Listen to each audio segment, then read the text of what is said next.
Found in a recent study in 2015 conducted by Psychology of Popular Media Culture, 81% of service members have Facebook. Of that 19% that do not have Facebook, they seem to be higher educated, higher rank, and older compared to the Facebook users. I have seen the good and the bad that comes from Facebook when I was overseas in Afghanistan.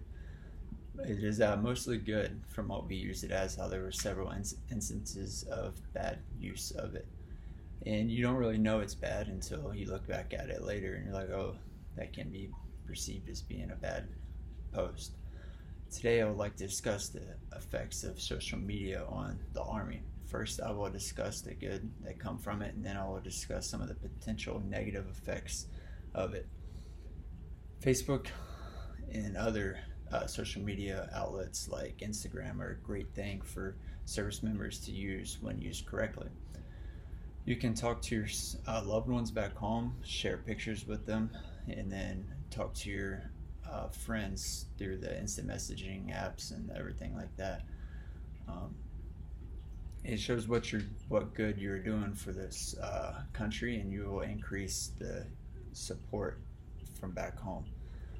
While I was in Afghanistan, we would give out school supplies to some of the local village elders so they can be used for the local schools. The way we would get those supplies is some people would post on Facebook that we needed supplies of certain things, and they would send them to us, and we would drive out to the villages and hand them out, take pictures, and post them back on Facebook to show that the actual supplies are getting to where we said they were going, and that would increase the support back home. That was one way that we used it.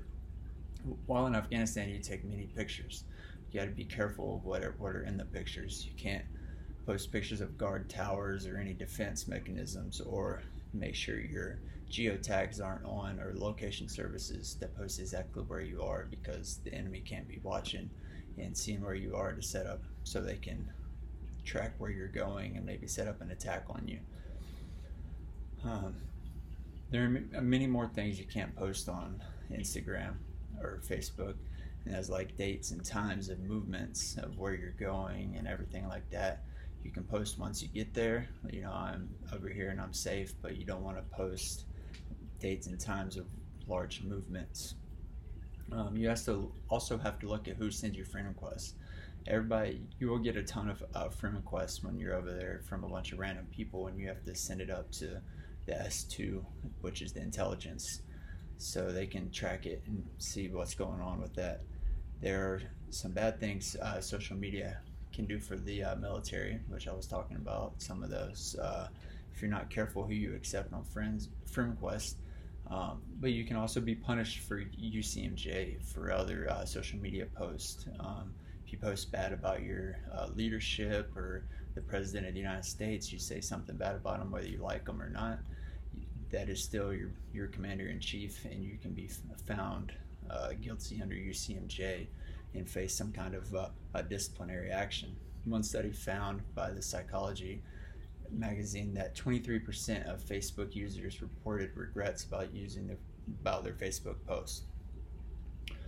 Now that we have discussed some of the good and bad of social media use of the deployed service members, the more educated people there are about the good side effects of social media, the better it can be used.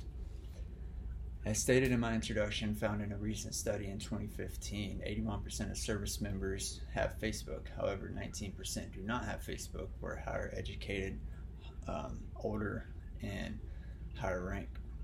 Now that people know the good and the bad, and more research is being done about it, I hope that 81% will be bumped up higher so it can increase the social support of the population back home. Thank you.